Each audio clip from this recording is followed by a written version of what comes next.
The morning of July 25th, 1944, dawned hot and hazy over the hedgerow country of Normandy. Obergefreiter Klaus Hartmann crouched in a hastily dug foxhole near the Perrier-Saint-Lô road, his field-grey uniform already soaked with sweat despite the early hour. He had survived 3 years of war.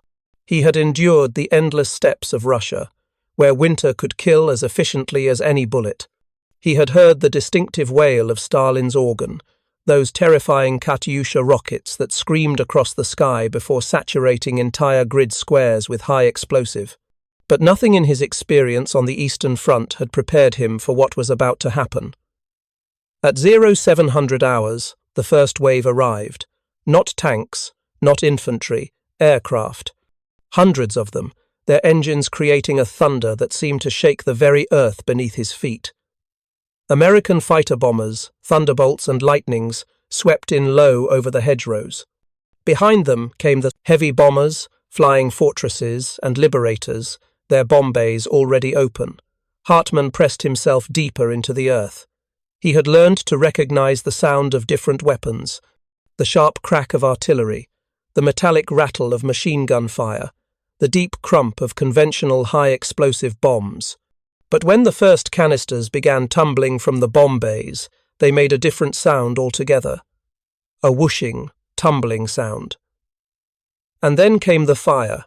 If you're enjoying this deep dive into the story, hit the subscribe button and let us know in the comments from where in the world you are watching from today. The napalm struck the hedgerow line 30 meters to Hartmann's right.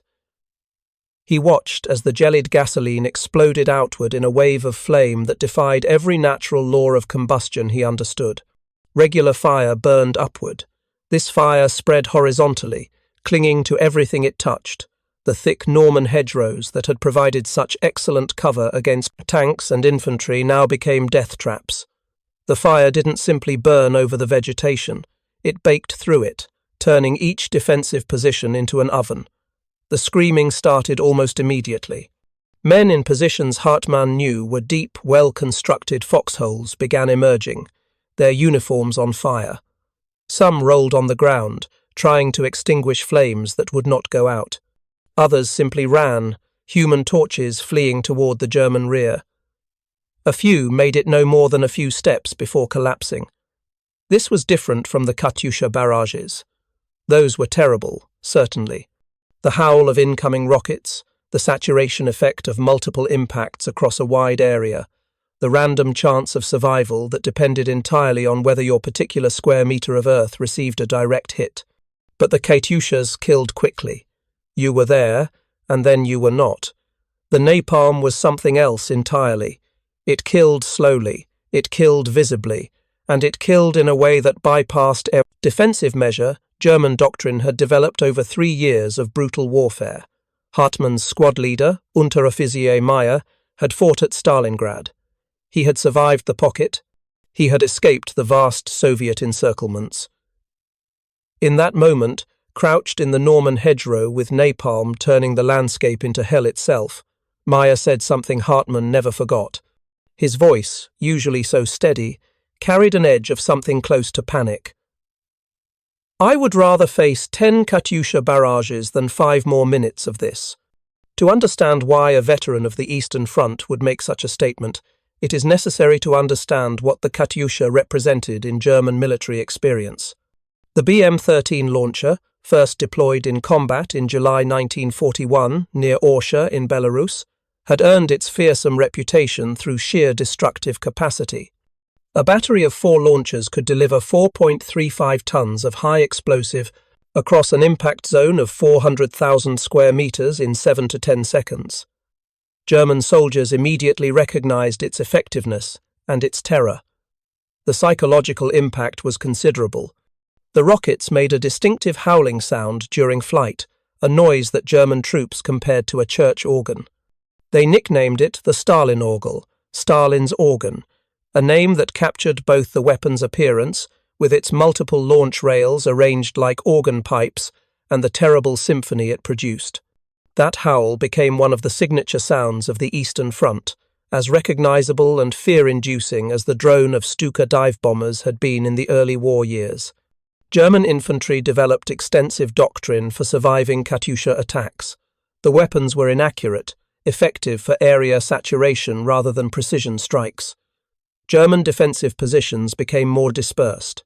Troops learned to dig deeper, to create better overhead cover, to spread out so that a single salvo could not eliminate an entire company.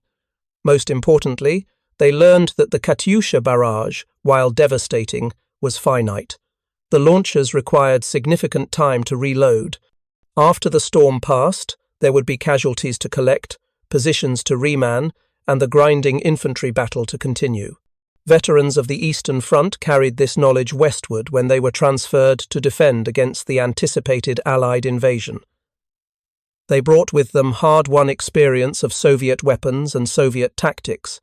They knew the 34 tank, they knew the Maxim machine gun, they knew the sound of Sturmovik ground attack aircraft, and they knew the Katyusha. They had survived all of these. The Wehrmacht's defensive doctrine incorporated these lessons.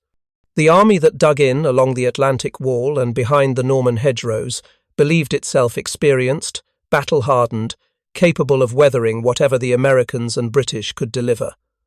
They were experienced. They were battle-hardened. But their experience was about to become obsolete in ways they could not have anticipated. Because while the Germans had been fighting on the Eastern Front, the Americans had been developing weapons at a pace and scale that German military planning had never accounted for. The industrial mobilization of the United States had produced not simply more of the same weapons, but entirely new categories of destruction. And among these was napalm. The substance itself was deceptively simple. The word derived from naphthenic and palmitic acids, the two original thickening agents used by Harvard chemist Louis Fieser in 1942 to create a gel that would make gasoline stick to targets. Before napalm, incendiary weapons had limited effectiveness. Gasoline burned too quickly and dispersed too easily. Standard thermite bombs were effective against structures but required direct hits. The development of napalm changed the fundamental calculus of PURI, incendiary warfare. The thickened gasoline burned at temperatures between 1470 and 2190 degrees Fahrenheit. Gasoline, by comparison, burned at just 495 degrees. More importantly, napalm adhered to whatever it touched and continued burning for extended periods. The American military had tested napalm extensively before deploying it in combat. At Dugway Proving Ground in Utah, engineers constructed buildings designed to replicate German and Japanese urban architecture. They wanted to understand exactly how napalm would perform against different target types. The results exceeded expectations. The substance proved extraordinarily effective against fortified positions, particularly those constructed of wood or other flammable materials. It could be delivered by aircraft in bombs or from the ground in flamethrowers. And it had one characteristic that made it particularly valuable in the close, overgrown terrain of Normandy. It could burn through vegetation. The hedgerows of Normandy had stymied American forces in the weeks following D-Day. These ancient agricultural barriers, thick earthen walls topped with dense vegetation, created thousands of small fortress positions. German defenders used them brilliantly, turning each field into a separate defensive position. American tanks struggled to break through. Infantry attacks became grinding battles of attrition. The bocage, as the French called this hedgerow country, seemed designed to negate American advantages in armor and mobility. Napalm changed this equation. When delivered by fighter bombers in strikes coordinated with ground attacks, the incendiary weapon transformed the hedgerows from defensive assets into liabilities. The thick vegetation that had provided such excellent cover now became fuel. And unlike conventional high explosive, which might crater a field or shatter a hedgerow but leave the defensive positions largely intact, napalm reached into the positions themselves. It flowed, it clung, it burned with an intensity that made survival nearly impossible. On that morning of July 25th, as part of Operation Cobra, the American breakout from Normandy, over 4,150 tons of high explosive and napalm fell on German positions along the Perrier-Saint-Lô road. 125,000 artillery rounds supplemented the aerial bombardment. The German Panzer Lehr Division, positioned to defend this sector, effectively ceased to exist as a fighting force. Its commander, General Fritz Bayerlein, later described the experience. His words were precise, clinical, the language of a professional soldier trying to convey something that professional military training had not prepared him to describe. The carpet bombing was like an earthquake. The ground shook. Half my men went mad. They ran in circles, screaming. But it was the fire bombs that destroyed us. We could take cover from the high explosive. We could survive the fragmentation. But the fire. The fire came into the bunkers. It came through the openings. It stuck to men and equipment. After 2 hours, my units were combat ineffective. After 4 hours, they had effectively ceased to exist. This was the pattern that would repeat across the Western Front through the remainder of the war. From Normandy to the Rhine, German forces encountered American tactical air power equipped with napalm. The weapon saw use during the Battle of the Bulge in December 1944, when Allied aircraft dropped napalm on German armour concentrations and supply routes. It saw use during the Siege of La Rochelle, during the Falaise pocket fighting, during the crossing of the Rhine. By the war's end, more than 500,000 napalm bombs, approximately 10,000 tons of jellied fire, had fallen on German forces and German territory. The German soldiers who survived those first napalm strikes and lived to fight on through the autumn and Kaptevide. Winter of 1944 developed a vocabulary to describe what they experienced. They used words that had not appeared in previous after-action reports or unit journals. Führerwalze, fire roller, described the way napalm spread horizontally across defensive positions. Brandschock, burn shock, referred to the psychological state of troops who had witnessed men burning alive. Höllenfeuer, hellfire, appeared repeatedly in letters soldiers sent home before German censors began removing such descriptions. The statistics of German casualties from napalm strikes were never comprehensively compiled during the war itself. Unlike conventional artillery or small arms fire, which produced discrete, countable wounds, napalm casualties were often complete. Men caught in direct strikes did not become wounded soldiers, requiring evacuation and medical treatment. They became fatalities. Field hospitals reported unusual patterns in the casualties they did receive from napalm-affected areas.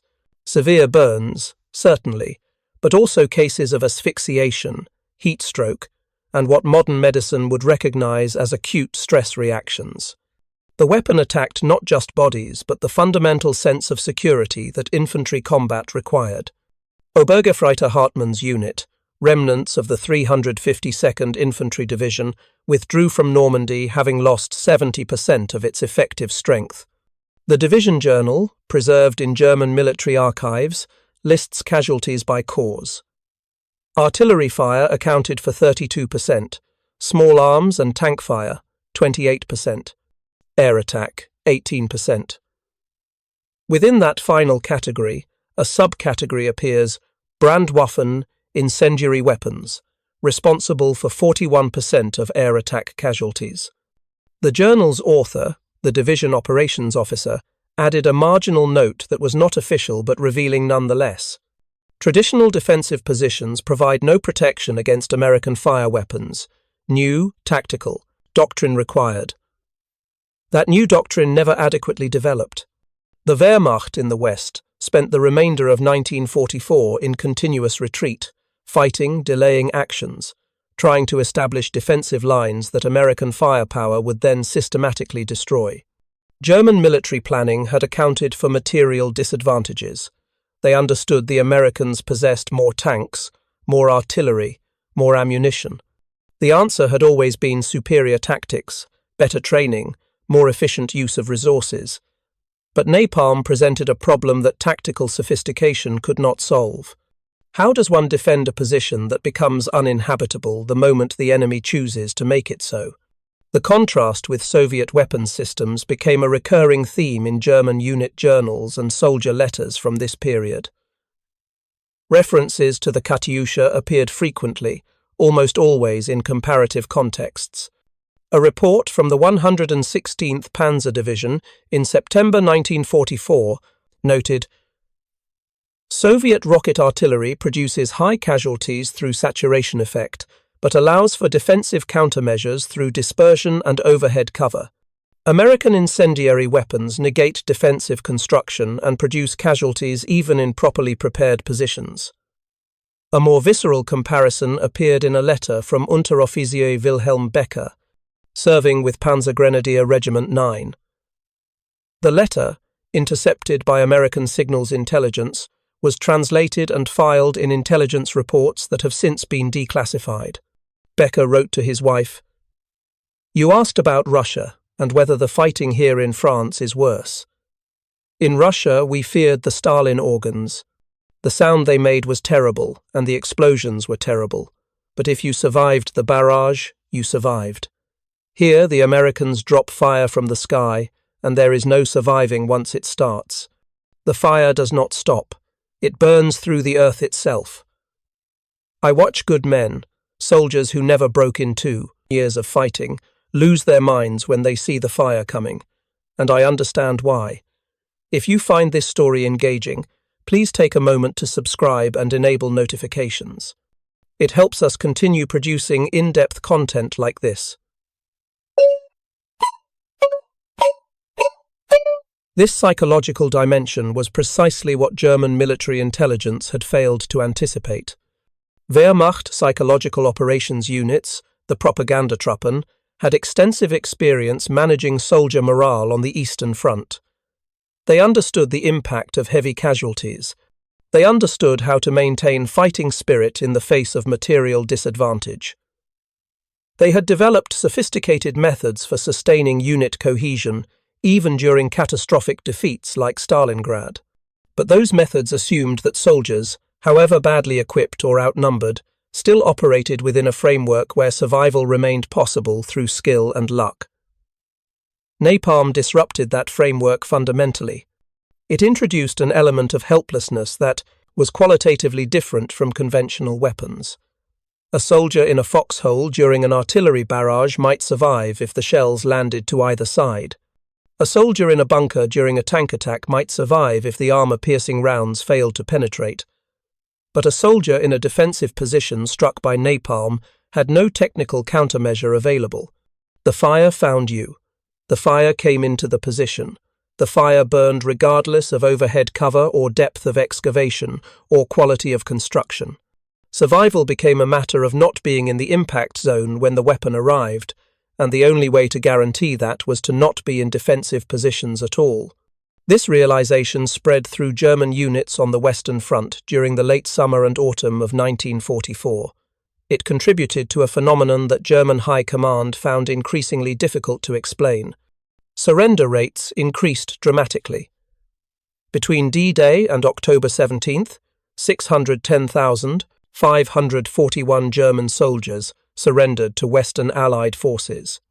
This compared to approximately 200,000 captured on the Eastern Front during the same period, despite the Eastern Front being far larger and more active. The disparity continued through the winter.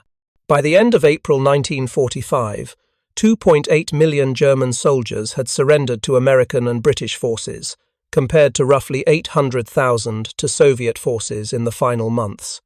Multiple factors explained this differential. Reasonable fear of Soviet captivity was significant.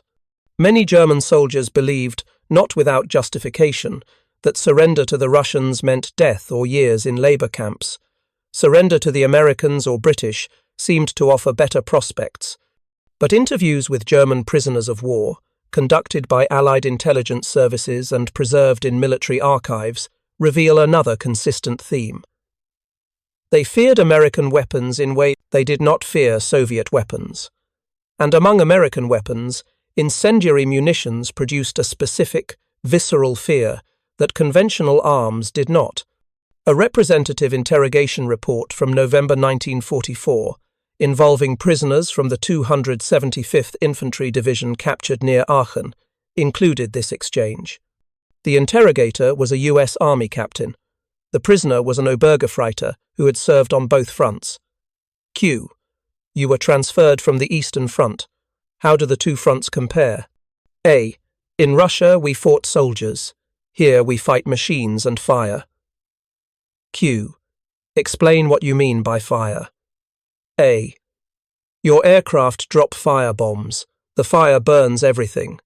In Russia, when the Katyushas fired, we took cover and waited. Here, when your planes come, there is no taking cover.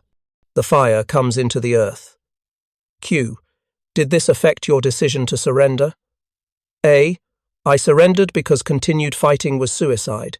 In Russia, fighting was dangerous, but possible. Here, fighting is simply death. There is no defending against fire from the sky. This sentiment, expressed in various forms across hundreds of prisoner interrogations, represented something unprecedented in German military experience. The Wehrmacht had faced material disadvantage before. They had fought against numerically superior enemies. They had endured strategic bombing of German cities. But this was different. This was tactical helplessness, the recognition that at the small unit level, where wars are actually fought, German forces possessed no adequate response to a weapon system the Americans could deploy almost at will. The fundamental problem was industrial and technological. The German military had never developed napalm-equivalent weapons, not because German chemists lacked the capability, but because German strategic planning had not prioritized incendiary weapons for tactical use. German industry produced flamethrowers, certainly, but these were short-range weapons for assault operations, not area saturation munitions. The Luftwaffe had used incendiary bombs during the Blitz against British cities, but these were strategic weapons, not tactical support tools integrated with ground operations.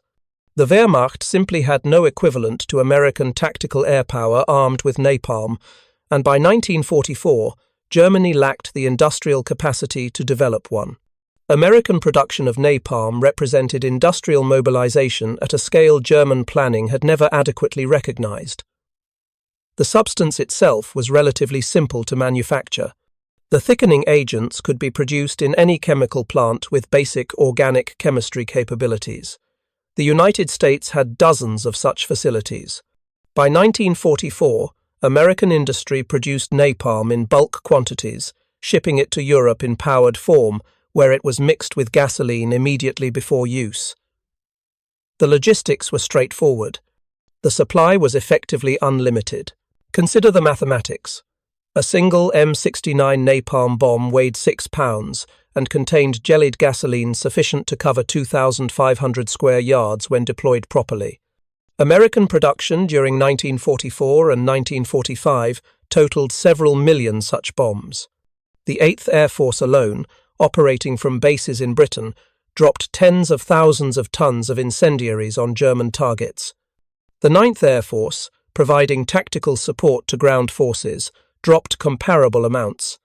American fighter bombers, Thunderbolts, and Mustangs and Lightnings routinely carried napalm canisters as standard armament for ground support missions. The disparity between American capacity to deliver incendiary weapons and German capacity to defend against them was not a matter of ratio. It was a matter of category. The Americans possessed a weapons system integrated into their tactical doctrine, supported by industrial production at scale, and deployed as a routine component of combined arms operations. The Germans possessed nothing equivalent, and no prospect of developing anything equivalent given their deteriorating industrial situation. German chemical plants were being destroyed by strategic bombing. German fuel production was collapsing as refineries and synthetic fuel facilities were eliminated. German tactical air power had been driven from the skies over Western Europe by overwhelming American fighter superiority. In this context, the comparison German soldiers made between napalm and Katyusha rockets becomes comprehensible, not as an objective assessment of weapon lethality, but as a psychological recognition of changed circumstances. The Katyusha was terrifying but comprehensible. It was a weapon system that fit within German military understanding. It could be studied, countered, adapted to. Soviet doctrine employed it in predictable ways. Its appearance on the battlefield followed patterns that German tactical intelligence could track, and anticipate. It was fearsome, but it was understandable. Napalm was something else. It represented technological and industrial capabilities that exceeded German frames of reference. It appeared when and where American commanders chose to deploy it, which meant whenever resistance needed to be broken or whenever German forces occupied positions that conventional weapons had not adequately suppressed. It killed in ways that German military medicine had limited capacity to treat, and it produced psychological effects that German military psychology had not encountered at scale before. It was not simply a more lethal weapon. It was a weapon that signaled the complete obsolescence of German defensive doctrine in the West. The turning point, the moment when this recognition moved from individual psychological reaction to institutional understanding, came during the Battle of the Bulge in December 1944. Hitler's last major offensive in the West, launched through the Ardennes, initially achieved tactical surprise and significant penetration of American lines. German armor, concentrated in ways not seen since 1941, pushed through weakly held sectors. For a brief period, it seemed possible that German forces might reach their objectives, splitting the Allied front and capturing the vital port of Antwerp. Then, the weather cleared. On December 23rd, after days of fog and overcast that had grounded Allied aircraft, the skies over the Ardennes turned brilliant blue. And the aircraft came, thousands of them. American and British fighters and fighter-bombers, freed from the weather constraints that had protected the German advance, fell upon the exposed German columns with devastating effect. They carried high-explosive bombs, they carried rockets, and they carried napalm. The result was catastrophic. German units that had advanced rapidly through forested terrain suddenly found themselves trapped on frozen roads with no cover from air attack. American P-47s swept in low, their .850 caliber machine guns chewing up soft-skinned vehicles, their bombs and napalm canisters setting fuel trucks and supply vehicles ablaze. The frozen ground, which had initially aided German movement by hardening muddy roads, now prevented proper entrenchment.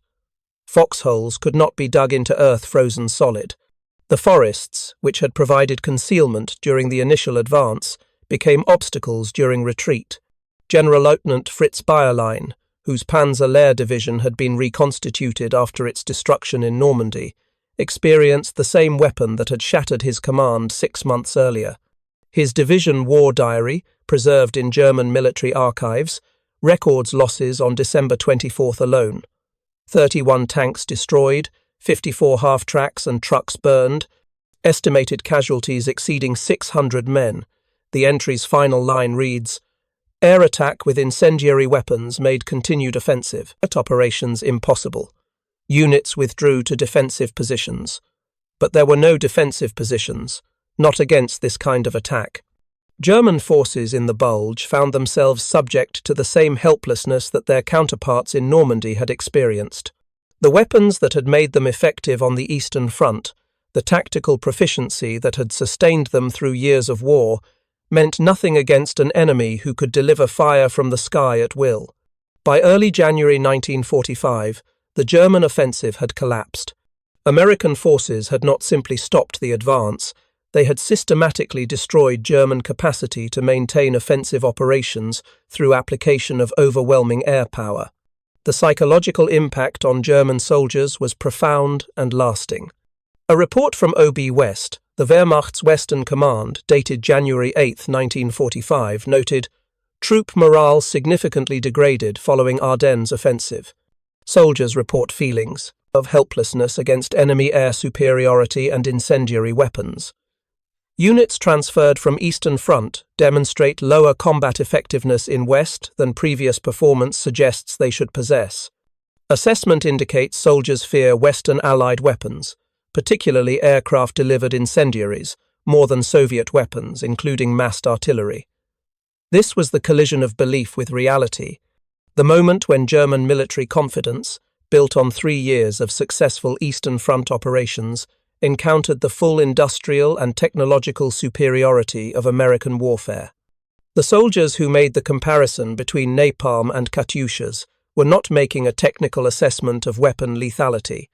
They were expressing a fundamental recognition that the war they knew how to fight was not the war they were fighting. On the Eastern Front, courage and skill and tactical proficiency mattered. In the West, those qualities seemed irrelevant against an enemy who possessed the material means to simply obliterate defensive positions without engaging in the kind of infantry combat German doctrine prepared soldiers to win. The recognition that American incendiary weapons represented a qualitatively different threat than Soviet artillery fundamentally altered German tactical behavior in the final months of the war.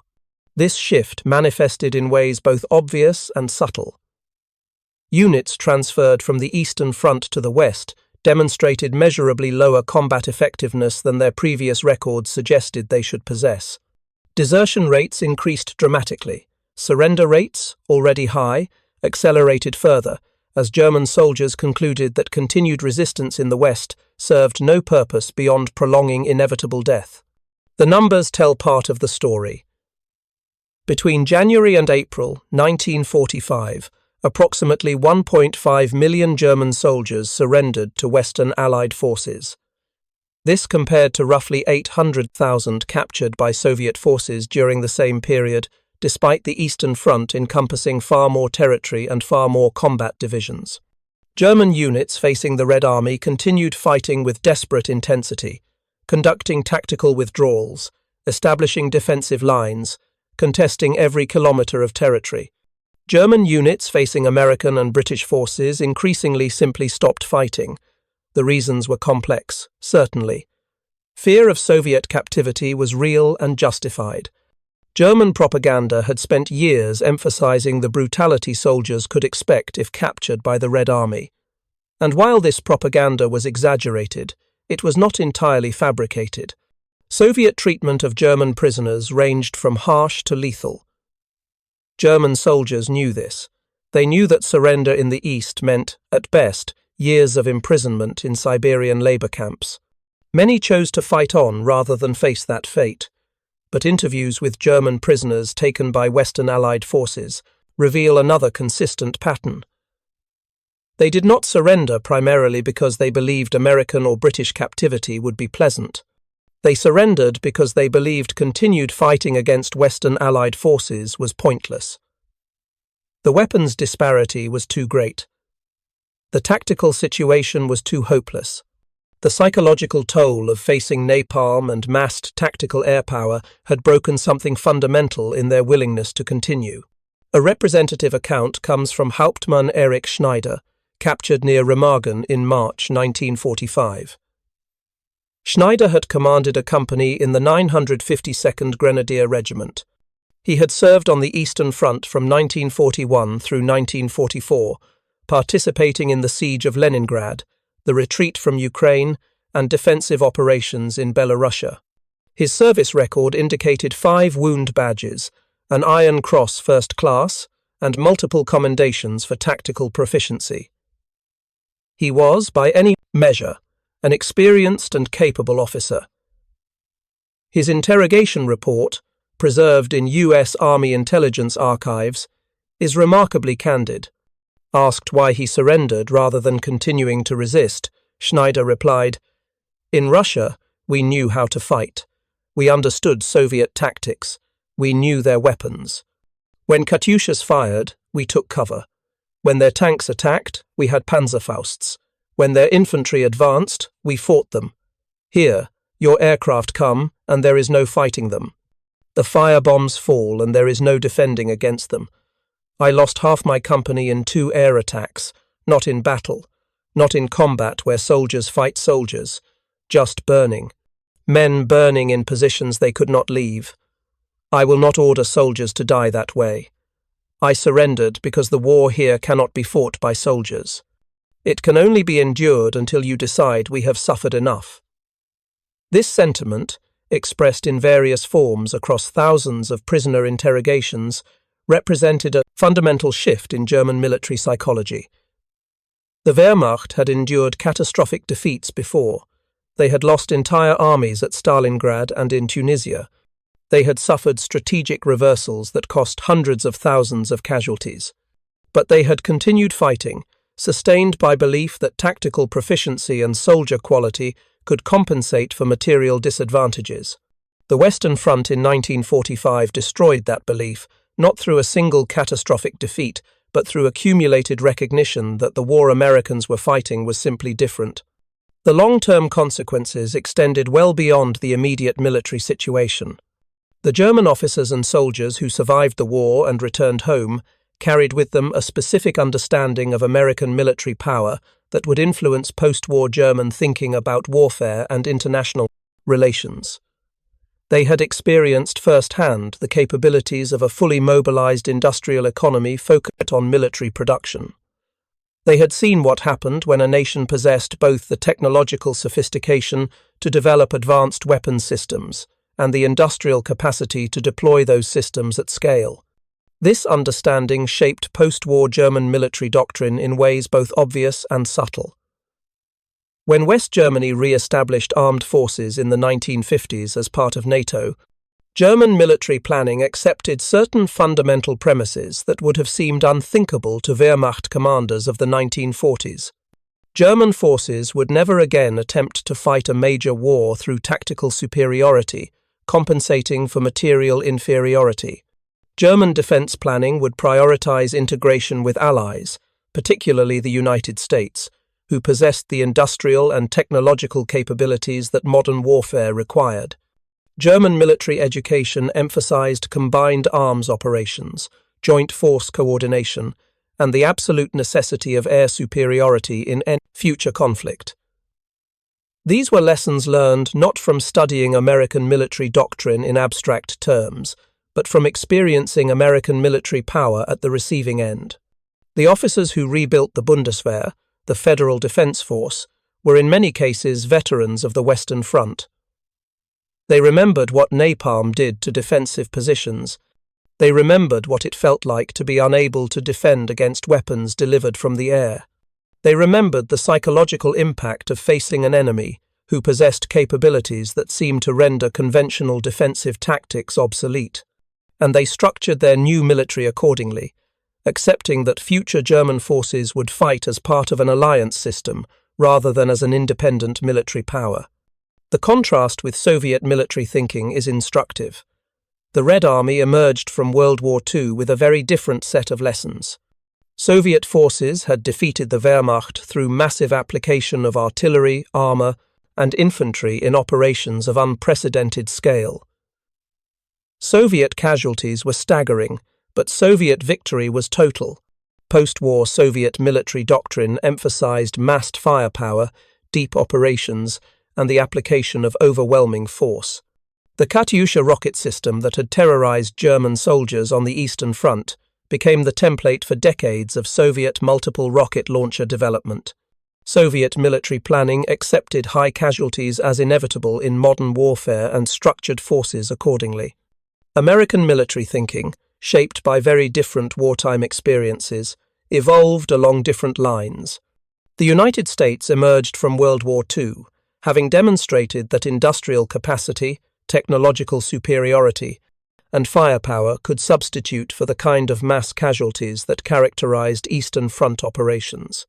American doctrine emphasized precision strike capabilities, air superiority, technological advantage, and the application of overwhelming firepower before committing ground forces to combat. Napalm, which had proven so effective in the final year of the European War, remained in the American arsenal through Korea and Vietnam, always controversial, always devastating when employed. The German soldiers who compared napalm unfavorably to Katyusha rockets were, in their way, identifying a fundamental truth about the evolution of warfare in the industrial age. The weapons that armies fielded increasingly reflected not tactical requirements or strategic necessity, but simply what their industrial and technological base allowed them to produce. The Soviet Union could manufacture millions of rockets and launch them from simple truck-mounted rails. The United States could manufacture jellied gasoline, deliver it by aircraft, and deploy it with precision against tactical targets. Both approaches were effective. But the American approach produced specific psychological effects that massed artillery did not. effects that German soldiers at the receiving end understood better than any strategic analysis could capture. The story of German fears of American napalm versus Soviet Katyusha rockets is ultimately not a story about comparative weapon lethality. Both weapons killed effectively. Both produced casualties at rates that would horrify modern sensibilities. The Katyusha probably killed more German soldiers in absolute numbers, simply because it was deployed in greater quantities across a larger theatre for a longer period. But lethality measured in body counts misses the essential point. The essential point is psychological. It is about what weapons represent to the soldiers who face them. The Katyusha represented brute force, the application of massed firepower in ways that were terrifying but comprehensible. It fit within German military understanding of how wars were fought. It could be countered through tactical measures. It could be survived through proper defensive preparation. It was terrible, but it was familiar. Napalm represented something else entirely. It represented technological and industrial superiority at a level that German forces had no capacity to match.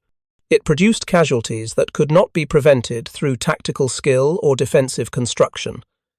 It created psychological effects that German military psychology had not adequately prepared soldiers to endure, and it signaled, more clearly than any strategic assessment or propaganda message, that Germany had lost the industrial war that ultimately determined military outcomes in the 20th century.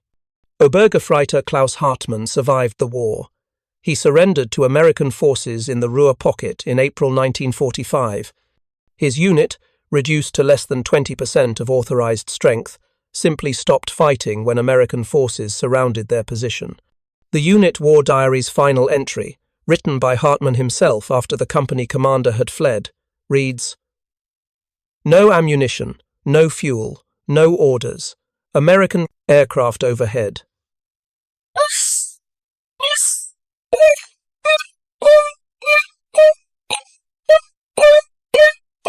Hartmann spent 14 months in a prisoner of war camp before repatriation to Germany. In interviews conducted decades later for German television documentaries about the war, he was asked repeatedly about his combat experiences. Interviewers wanted to hear about the Eastern Front, about Stalingrad, about the great battles that shaped the war's outcome. Hartmann spoke of those experiences briefly and factually, but when asked what he remembered most vividly from the war, his answer was consistent. The fire, the napalm strikes in Normandy, the way men burned, the helplessness of facing a weapon that defensive measures could not defeat.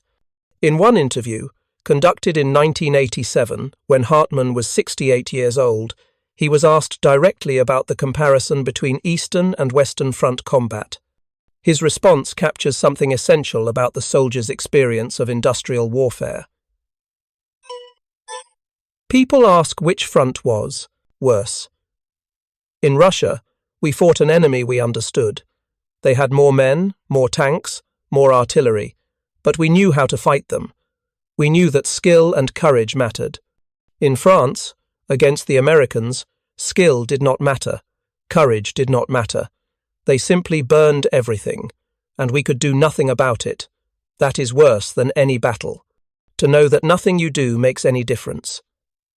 This recognition, multiplied across hundreds of thousands of German soldiers in the final year of the war, helps explain why German resistance in the West collapsed so much more rapidly than resistance in the East. It was not simply that Soviet captivity was more feared than American captivity, though that was true. It was that fighting against Soviet forces seemed to offer some possibility of military success through tactical proficiency, while fighting against American forces seemed to offer only death by fire from weapons that could not be countered. The legacy of this psychological dynamic extends beyond World War II. Modern military forces understand that the psychological impact of weapons can matter as much as their actual lethality. Precision-guided munitions, drone strikes, overwhelming firepower applied from ranges where return fire is impossible. All these produce effects on enemy morale that go beyond simple casualty counts. They produce the same sense of helplessness that German soldiers felt facing napalm in 1944 and 1945. The recognition that the enemy possesses capabilities you cannot match, that survival depends not on your skill, but simply on whether the enemy chooses to employ their superior weapons against your position. The German soldiers, who feared American napalm more than Soviet Katyusha rockets, were not making an irrational assessment.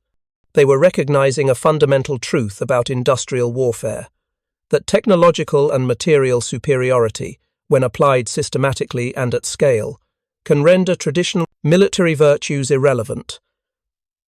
Courage cannot stop firebombs. Training cannot counter air superiority. Tactical proficiency means nothing when the enemy can simply obliterate your positions without engaging in the kind of combat your doctrine prepares you to fight. This was the lesson of 1944 and 1945 on the Western Front. It was a lesson written in fire and learned through the accumulated psychological trauma of soldiers who discovered that everything they knew about warfare had become obsolete. The comparison between napalm and Katyusha rockets, made by German soldiers in letters and interviews and prisoner interrogations, was ultimately a comparison between two different kinds of warfare, two different military systems, two different visions of how industrial nations fought, and for the soldiers caught between these visions, the choice was clear. Better to face weapons you understood, even if they killed efficiently, than to face weapons that made you helpless. Thank you for watching. For more detailed historical breakdowns, check out the other videos on your screen now, and don't forget to subscribe.